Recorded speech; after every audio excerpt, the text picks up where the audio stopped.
কোন নাফরমানের কবরের দুই পাশের মাটি এত জোরে চাপ মারবে, চাপের চড়ে এক পাঁজরের হাঁটি আর এক পাঁজরে লাগাইয়া ফলাইবা, আল্লাহ মাফ করিয়া দাও।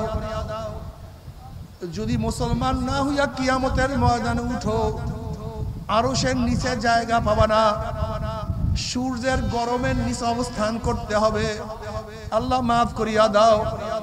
রওয়ায়াতের মধ্যে আসছে সূর্যের গরমে নাফরমান ঘামাইতে ঘামাইতে ঘামাইতে ঘামাইতে কাউর ঘাম হাঁটু পরিমাণের হয়ে যাবে, কাউর ঘাম মাজা পরিমাণ হবে, কেউ ঘামের মধ্যে সাঁতরাইতে থাকবে। আল্লাহ আমাদের সবাইকে মাফ করিয়া দাও, সবাইকে ক্ষমা করিয়া দাও। কিয়ামতের ময়দানে যদি মুসলমান না হয়ে ওঠো, ইউরাফুল মুজরিমুনা বিসীমাহুম ফায়ুখাযু বিন-নাওয়াসি ওয়াল আকদাম। যেরকম বিজ্ঞ ডাক্তারের কাছে